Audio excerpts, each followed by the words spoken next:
യേശു കർത്താവിൻ്റെ നാമത്തിലുള്ള സ്നേഹവന്ദനത്തെ അറിയിക്കുന്നു. പ്രാരംഭമായി നമുക്ക് അപ്പോസ്തലനായ പൗലോസ് കൊലോസ്യ സഭയ്ക്ക് എഴുതുന്ന ലേഖനം 2-ാം അധ്യായം അതിൻ്റെ 2-ാം വാക്യം 2:2 നമുക്കത് വായിക്കാം. കൊലോസ്യൻസ് 2:2. എല്ലാവർക്കും വേണ്ടി ക്രിസ്തു എന്ന ദൈവമർമ്മത്തിന്റെ പരിജ്ഞാനവും വിവേക പൂർണ്ണതയുടെ സമ്പത്തും പ്രാപിപ്പാൻ തക്കവണ്ണം സ്നേഹത്തിൽ ഏകീഭവിച്ചിട്ട് ഹൃദയങ്ങൾക്ക് ആശ്വാസം ലഭിക്കണമെന്ന് ഞാൻ എത്ര വലിയ പോരാട്ടം കഴിക്കുന്നു. നമുക്ക് ഭയങ്കര പോരാട്ടമാ അല്ലെ? കേട്ടിട്ടില്ല ഈ പോരാട്ടം എന്ന വാക്ക് ഒത്തിരി കേട്ട് കാണുമല്ലോ അല്ലെ? പല്ലും വന്ന് വീട്ടിൽ ഒരു പോരാട്ടം കാണുന്നു എന്നൊക്കെ കേട്ടിട്ടില്ലേ അല്ലെ? ശബ്ദ വ്യതിയാനങ്ങളൊക്കെ വരുത്തി ഇതുവരെ നല്ല സ്നേഹത്തിൽ കഴിഞ്ഞിരുന്ന സ്വന്തക്കാരെയും ബന്ധക്കാരോടൊക്കെ പിണങ്ങാനുള്ള അവസരങ്ങൾ ഉണ്ടാക്കി തന്നിട്ടുള്ള ഒരുപാട് പേരില്ലേ ദൂത് പറഞ്ഞു. എന്നാൽ വചനം പറയുന്ന പോരാട്ടം എന്താ? പൗലോസ് പറയുന്ന പോരാട്ടം എന്തുവാ? നിങ്ങളുടെ മനസ്സിന് വലിയൊരു ചേഞ്ചസ് ഉണ്ടാകുക, നിങ്ങൾ ചിലതിനെ പറ്റി ബോധം നിങ്ങളുടെ അകത്തുണ്ടാകുക.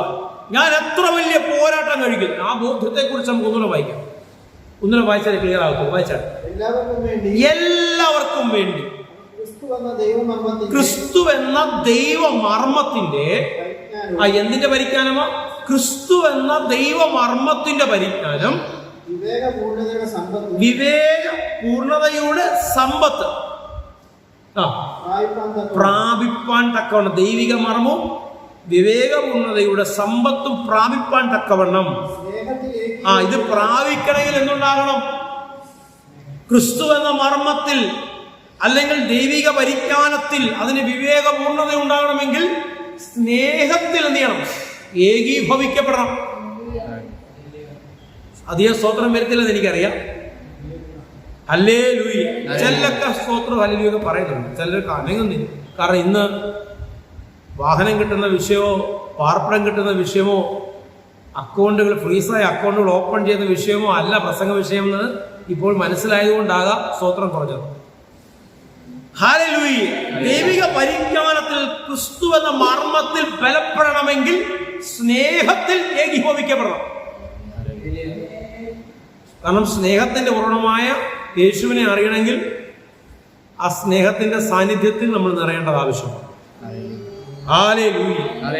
2 പൂർണ്ണമായല്ലോ അല്ലേ? ഓക്കെ. 9-10 വായിച്ചോട്ടെ. 9-10 വാക്യങ്ങൾ. അവരിലല്ലോ, ആരില്ല? യേശു ക്രിസ്തുവിലല്ലോ ദൈവത്തിന്റെ സർവ സമ്പൂർണതയും, അതാണ് ഈ മർമ്മം എന്ന വിഷയം, സർവസമ്പൂർണതയും ദേഹരൂപമായി വസിക്കുന്നത് അല്ലേ? ഹല്ലേലൂയ. ആ ദൈവത്തിന്റെ പരസ്യമായ പ്രദർശനമാണ് യേശു ക്രിസ്തു അല്ലേ? ദൈവത്തിന്റെ പരിജ്ഞാനം യേശുവിലെ ക്രിസ്തു. ഇവിടെ ഇടുന്നുണ്ടോ? ദൈവത്തിന്റെ പരിജ്ഞാനം യേശുവിലെ ക്രിസ്തു, അല്ല ക്രൈസ്റ്റ്. ക്രൈസ്റ്റ് എന്ന മർമ്മം അരൂപിയായ സർവവ്യാപിയായ സർവശക്തനായ ദൈവത്തിന്റെ രൂപം നമുക്ക് മനസ്സിലാകാവുന്ന തലത്തിൽ ഒരാളത്വമായ വ്യക്തിയായി പ്രപഞ്ചത്തിൽ വെളിപ്പെട്ടതാണ് യേശു ക്രിസ്തു. ഹല്ലേലൂയ. വായിച്ചാട്ടെ. എല്ലാ വാഴ്ചയ്ക്കും അധികാരത്തിനും തലയായ ക്രിസ്തു. കേട്ടോ? അപ്പൊ ദൈവത്തിന്റെ സർവസമ്പൂർണതയും നിറഞ്ഞു നിൽക്കുന്ന യേശു ക്രിസ്തു. ആ യേശു ക്രിസ്തു ആരാണ്? സർവവാഴ്ചയ്ക്കും അധികാരത്തിനും തലയായവനാണ്. ആ തലയായവൻ നിങ്ങൾ നിറയണമെങ്കിൽ എന്തുണ്ടാകണം? മുമ്പ് നമ്മൾ പഠിച്ചോ? സ്നേഹത്തിൽ ഏകീഭവിക്കപ്പെടണം. രാമ്യം പറഞ്ഞാട്ട് വായിച്ചു. വാഴ്ചയ്ക്കും അധികാരത്തിനും തലയായ ക്രിസ്തുവിൽ നിങ്ങൾ പരിപൂർണരത്രേ. ഇതാരോടാ പറഞ്ഞ്? ആ സ്നേഹത്തിലേക്ക് ഏകീഭവിക്കപ്പെടുന്നവരുടെ ജീവിതത്തിൽ ആ പരിപൂർണത വെളിപ്പെടണമെങ്കിൽ ആ മർമ്മം നിങ്ങൾ അറിയണം. നിങ്ങൾക്ക് വേണ്ടി കാൽവരി കൊലക്കളത്തിൽ പരമയാഗമായി തീർന്ന യേശു ക്രിസ്തു എന്ന മർമ്മത്തെക്കുറിച്ചുള്ള ബോധ്യം നിങ്ങളുടെ അകത്തുണ്ടാകണം. ആ ദൈവിക മർമ്മത്തെക്കുറിച്ചുള്ള പരിജ്ഞാനം നിങ്ങളുടെ അകത്തുണ്ടാകണം. ഹല്ലേലൂയ. നിങ്ങൾക്ക് വേണ്ടി ഒരു പ്രവൃത്തി അവൻ പൂർത്തീകരിച്ചു. നിങ്ങൾക്ക് വിരോധമായ കൈയെഴുത്തുകളെയും ചട്ടങ്ങളെയും പ്രമാണങ്ങളെയും നിങ്ങളുടെ ജീവിതത്തിൽ നിന്ന് എടുത്തു മാറ്റി നിങ്ങളെ സ്വതന്ത്രരാക്കി മാറ്റി. അവന്റെ സ്നേഹത്തെക്കുറിച്ചുള്ള ആ സ്നേഹത്തിന്റെ വീതിയും നീളവും ഉയരവും ആഴവും നിങ്ങൾ അറിയണമെങ്കിൽ എന്ത് ചെയ്യണം? ആ പൂർത്തീകരണ ശുശ്രൂഷ നിങ്ങളുടെ അകത്ത് ബോധ്യം ഉണ്ടാകണം. ആ ബോധ്യമുള്ളവൻ എന്താണ്? യേശു ക്രിസ്തുവിൽ എന്താണ്? പൂർണ്ണതയുള്ളവനാണ്. അല്ലെങ്കിൽ നിങ്ങളുടെ ഉള്ളിൽ ആ പൂർണ്ണത വന്നു കഴിഞ്ഞിരിക്കുന്നു. വരാമ്യം പറഞ്ഞ 29 വരെയായി കൊലോസ്യൻസ് 1 തന്നെ 26 മുതൽ 29 വരെ. പൂർവകാലങ്ങൾക്കും തലമുറകൾക്കും മറഞ്ഞു കിടന്ന മർമ്മമെങ്കിലും ഇപ്പോൾ അവന്റെ വിശുദ്ധന്മാർക്ക്, ആരാ വിശുദ്ധന്മാർ? നമ്മൾ പഠിച്ചല്ലോ. ഇപ്പോൾ അവന്റെ വിശുദ്ധന്മാർക്ക് വെളിപ്പെട്ടിരിക്കുന്നു. അവരോട് ജാതികളുടെ ഈ മർമ്മത്തിന്റെ മഹിമാതനം ഇന്നതെന്ന് അറിയിപ്പാൻ ദൈവത്തിന് ഇഷ്ടം തോന്നി. എന്നോടൊരു ഇഷ്ടം ദൈവത്തിന് തോന്നി ചിലത് അറിയിക്കുവാൻ. എന്താ അറിയിക്കേണ്ടത്? ജാതികളുടെ ഈ മഹത്വത്തിന്റെ മഹിമാതനത്തിന്റെ മർമ്മം ഇന്നതെന്ന്, ഈ സമ്പൂർണത ഇന്നതെന്ന് പറയേണ്ടതിന് ദൈവം എന്നോട് എന്ത് ചെയ്യുക? കൃപ തോന്നി. എന്നെ ഇനി നിർത്തിയിരിക്കുക. എന്താണ് ആ മർമ്മം? വായിച്ചു. ആ മർമ്മം മഹത്വത്തിന്റെ പ്രത്യാശയായ ക്രിസ്തു നിങ്ങൾ ഇരിക്കുന്നു എന്നുള്ളത് തന്നെ. എന്റെ അകത്ത് ഞാൻ തിരയുന്ന ദൈവം എന്റെ അകത്ത് ഉണ്ട് എന്ന തിരിച്ചറിവ് വരുമ്പോൾ തന്നെ ഒരു വ്യക്തിയുടെ ജീവിതത്തിന്റെ സ്ഥിതിക്ക് വ്യത്യാസം. ഞാനൊരു സാധാരണക്കാരനല്ല, ഞാൻ ദൈവിക പരിജ്ഞാനം ലഭിച്ച വ്യക്തിയാണ്. എന്താ പരിജ്ഞാനം? എല്ലാവരും തിരഞ്ഞു നടക്കുന്ന ദൈവം എവിടെ ഇരിക്കുന്നു? എൻ്റെ അകത്തുണ്ടെന്നേ. അങ്ങനെ നിങ്ങൾക്ക് ഓരോരുത്തർക്കും പറയാനിടയായ നിങ്ങളുടെ ജീവിതത്തിന്റെ, നിങ്ങളുടെ ശൈലികളുടെ, രീതികളുടെ, പെരുമാറ്റങ്ങളുടെ തലങ്ങൾക്ക് വലിയ വ്യത്യാസം സംഭവിക്കും. വായിച്ചാൽ ഏത് മനുഷ്യനെ ക്രിസ്തുവിൽ തികഞ്ഞവനാക്കുവാൻ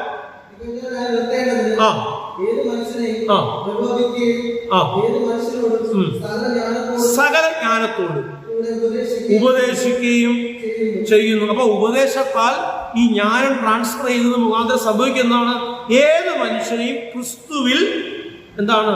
തികഞ്ഞവനാക്കി നിർത്തുക. കേട്ടോ? ക്രിസ്തുവിന്റെ തികവ് വരുമ്പോൾ നമ്മൾ പഠിച്ചു എന്താണ്? നമ്മുടെ രീതികൾക്ക്, പെരുമാറ്റങ്ങൾക്ക്, തലങ്ങൾക്ക് എല്ലാം എന്തുണ്ടാകും? എന്നുണ്ടാകും? വ്യത്യാസം സംഭവിക്കും. ഹല്ലേലൂയ. ചേർന്ന് കർത്താവേ വായിച്ചു. അതിനായി ഞാൻ എന്നിൽ ബലത്തോടെ വ്യാപരിക്കുന്ന അവന്റെ വ്യാപാര ശക്തിക്കൊത്തവണ്ണം പോരാടിക്കൊണ്ട്. കേട്ടോ? 2-ാം അധ്യായത്തിലും 1-ാം അധ്യായത്തിലും നമ്മൾ വായിക്കുന്ന ഭാഗമാണ് പൗലോസിന്റെ പോരാട്ടം. പൗലോസ് പോരാടുന്നത് അയൽവാസിയോടല്ല. പൗലോസ് പോരാടുന്ന ഏതെങ്കിലും സംഘടനയോടോ ഏതെങ്കിലും വ്യക്തികളോടോ അല്ല. പൗലോസ് പോരാടുന്നത് വല്ല വിധേനയും ഒരുവനെ ക്രിസ്തുവിന്റെ പരിപൂർണതയിൽ എത്തിക്കുവാൻ തക്കവണ്ണം അവന്റെ ജ്ഞാനമണ്ഡലത്തിൽ, അവന്റെ ബോധമണ്ഡലത്തിൽ ക്രിസ്തു എന്ന അറിവ് നിറയേണ്ടതിന് വലിയൊരു പോരാട്ടം കഴിക്കുന്നു. ശുശ്രൂഷയിൽ തന്നെ ഏൽപ്പിച്ചിരിക്കുന്ന ദൗത്യം, ഈ മഹത്വത്തിന്റെ മർമ്മം നിങ്ങളകത്തുണ്ട് എന്ന് ഒരു വ്യക്തിക്ക് ബോധ്യം നൽകുക എന്ന് പറയുന്ന വലിയ ഒരു ഗ്രേറ്റ് കമ്മീഷൻ. ആരിലർപ്പിതമായിരിക്കുക? പൗലോസ്. അത് നിവർത്തിക്കുന്നതിന് വേണ്ടിയുള്ള ഒരു പോരാട്ടം കഴിക്കുക. എത്ര വലിയ പോരാട്ടം ഞാൻ കഴിക്കും. ഹല്ലേലൂയ. വാക്യം പൂർണ്ണമായി. റോമൻസ് 3:25. വിശ്വസിക്കുന്നവർക്ക് അവൻ തന്റെ രക്തം മൂലം പ്രായശ്ചിത്തമാകുവാൻ തന്നെ സ്തോത്രം. ഹല്ലേലൂയ. അപ്പൊ ഇതൊക്കെ സാധ്യമാകണമെങ്കിൽ ഈ പറയുന്ന മർമ്മമൊക്കെ ഒന്ന് ബോധ്യപ്പെട്ട് ജീവിതത്തിൽ വന്നുപോയ പിഴവുകളൊക്കെ ക്ഷമിച്ച് ഹല്ലേലൂയ വലിയ വിടുതലുണ്ടായി ക്രിസ്തു എന്ന മർമ്മത്തിൽ നിറഞ്ഞ് അല്ലെങ്കിൽ ക്രിസ്തുവിൽ വേരൂന്നി വളരുവാൻ ഇടയാകണമെങ്കിൽ ആ വിശ്വാസത്തിന്റെ ശക്തി വ്യാപിക്കണം. ആരെ വിശ്വസിക്കണം? നിനക്ക് വേണ്ടി അവസാനത്തുള്ള രക്തം വരെ ഊറ്റിത്തന്നവനെ കുറിച്ചുള്ള വിശ്വാസം. ആരെക്കുറിച്ചുള്ള വിശ്വാസം? അവസാനത്തുള്ള രക്തം വരെ ഊറ്റിത്തന്നവനെ കുറിച്ചുള്ള വിശ്വാസം. ഒരു വാക്കുകൾ വായിച്ച് ഞാൻ അവസാനിപ്പിക്കാൻ ആഗ്രഹിക്കുകയാണ്. ജോസഫ് ബ്രദറിനെ വായിച്ചോ. യോഹന്നാൻ 1:12-13 വായിച്ചാണ്. യോഹന്നാന്റെ സുവിശേഷം 1-ാം അധ്യായം 12-13 വാക്ക്. അവന്റെ നാമത്തിൽ വിശ്വസിക്കുന്ന, കേട്ടോ, മാറ്റം എങ്ങനെ ഉണ്ടാകുന്നത്? അവനെ കൈക്കൊണ്ട് അവന്റെ നാമത്തിൽ വിശ്വസിക്കുന്ന ഏവർക്കും ദൈവമക്കളാകുവാൻ അവൻ അധികാരം കൊടുത്തു. സ്തോത്രം. 12-13 വായിച്ചു. ഈ ലോകപ്രകാരമുള്ള ബന്ധങ്ങളുടെ ബേസിലല്ല, ജഡത്തിന്റെ ഇഷ്ടത്തിൽ നിന്നല്ല, പുരുഷന്റെ ഇഷ്ടത്താലുമല്ല, ദൈവത്തിൽ നിന്നത്രേ ജനിച്ചത്. ദൈവത്തിൽ നിന്ന് ജനിച്ചവരുണ്ടെങ്കിൽ ഒന്ന് കരങ്ങൾ ഉയർത്തി കർത്താവിനെ സ്തുതിച്ചാട്ട്. പോരാ, ഈ ശബ്ദം പോരാ, ശക്തിയോടെ കർത്താവിനെ സ്തുതിച്ചേ. ഹല്ലേലൂയ.